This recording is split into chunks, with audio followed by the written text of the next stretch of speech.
kalau ada orang berhutang sama Bapak Ibu, ketika duit diberikan, peganglah dia erat-erat. Peluk dia erat-erat, Pak.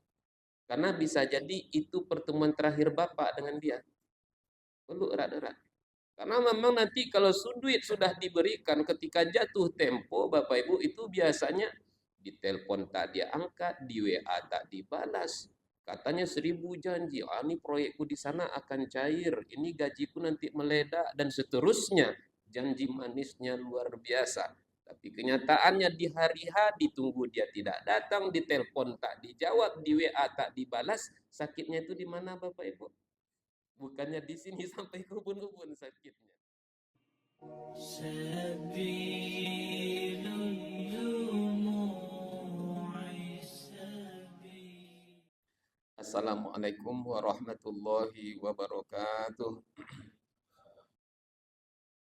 Alhamdulillahi rabbil alamin wassalatu wassalamu ala asyrafil anbiya'i wal mursalin wa ala alihi wa ashabihi ajma'in. Rabbi shrah li sadri wa yassir li amri wahlul 'uqdatam min lisani yafqahu qawli. Bersyukur kita kepada Allah dengan mengucapkan alhamdulillah. Salawat kita kepada Rasulullah dengan melafazkan Allahumma salli ala Sayyidina Muhammad wa ala ali Sayyidina Muhammad. Assalamu alayka ya Rasulullah. Tidak ada dosa yang lebih pantas untuk disegerakan hukumannya bagi pelakunya di dunia. Bersama dengan itu dia akan diazab juga nanti di hari kiamat, selain daripada dosa kezaliman dan memutuskan tali silaturahim. Tidak ada dosa yang akan Allah segerakan siksaannya bagi pelakunya di dunia melebihi dosa berbuat zalim dan memutuskan silaturahmi. Maka Bapak Ibu dimuliakan Allah, ayat dan hadis yang sudah kita bacakan ini mengingatkan kepada kita, berusahalah kita untuk menjauhkan diri kita dari segala macam bentuk kezaliman. Kenapa? Salah satu siksa yang akan Allah segerakan bagi seorang manusia di dunia dan juga nanti pun akan mendapatkan juga akibatnya di yaumil kiamah, yaitu berbuat zalim. Lalu pertanyaannya, apa saja bentuk-bentuk kezaliman yang kemudian Allah akan segerakan hukumannya bagi manusia di yaumil kiamah? Banyak sekali contohnya. Di antaranya Bapak Ibu dimuliakan Allah Subhanahu wa taala, memindahkan batas tanah. Tanah yang dipindah-pindahkan batasnya, maka itu akan Allah segerakan hukumannya bagi pelakunya di dunia. Kata Nabi sallallahu alaihi wasallam, "Man akhadha minal ardi zira'an, usifa bihi yaumal qiyamati ila sab'i ardin." Siapa yang mengambil tanah saudaranya walau hanya sejengkal saja, kelak di yaumil kiamah dia akan dipijak-pijak dan dia akan dibenamkan sampai ke 7 lapis bumi. Lalu kemudian hidupnya di dunia pun akan disempitkan Allah Subhanahu wa taala, pada akhirnya nanti di dalam kuburnya. Di dalam kuburnya dia akan dihimpit oleh tanah dan kemudian dia akan digigit oleh ular. Disegerakan hukumannya di dunia.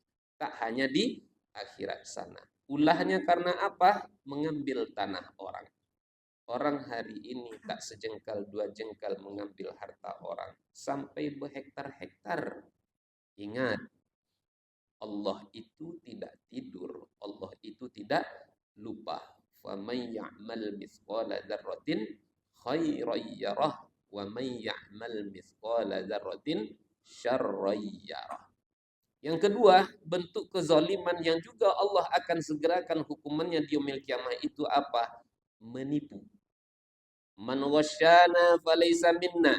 Siapa yang menipu di antara kami, maka di antara umatku, kata Nabi, maka dia bukan bagian dari aku. Orang hari ini pun kemudian tak segan-segan menipu orang. Terakhir saya tengok Bapak Ibu dimuliakan Allah, ada salah satu perusahaan yang katanya merentalkan mobil, ternyata mobil yang direntalkannya bukan mobil dia, tapi mobil pihak ketiga. Lalu kemudian dia mengklaim itu punya dirinya. Saya tengok ada lebih kurang 400 yang menjadi korban. Kebanyakan korbannya adalah ustadz-ustadz. Saya tanya, kenapa pula ustadz kena? Karena awak berprasangka baik aja sama dia itu ustadz katanya. Awak diajarkan untuk berprasangka baik, ternyata tak semua orang yang kita berprasangka baik kepadanya baik kepada diri kita. Maka dari kejadian itu kita harus tetap berhati-hati. Menipu, ingin kaya dengan menipu, yang lebih parahnya lagi dia menjual agama dalam penipuannya ini. Wal-iyazu billah. Lalu kemudian bentuk kezaliman yang lain yang Allah akan segerakan hukumannya apa? Menunda-nunda pembayaran hutang. Matlul ghaniyyi zulmun, kata Nabi. Menunda-nunda bayar hutang itu zalim. Az-zulmu zulumatu yaumal qiyamah. Siapa yang berbuat zalim di dunia, nanti di hari kiamat dia pun akan dizalimi Allah Subhanahu wa taala. Giliran minjam duit, lunak gigi daripada lidah. Makanya kemarin saya kalau boleh mengingatkan Bapak Ibu, kalau ada orang berhutang sama Bapak Ibu, ketika duit diberikan, peganglah dia erat-erat. Peluk dia erat-erat, Pak. Karena bisa jadi itu pertemuan terakhir Bapak dengan dia. Peluk erat-erat. Karena memang nanti kalau duit sudah diberikan, ketika jatuh tempo, Bapak Ibu, itu biasanya ditelepon tak dia angkat, di WA tak dibalas. Katanya 1000 janji, ini proyekku di sana akan cair, ini gajiku nanti meledak, dan seterusnya. Janji manisnya luar biasa.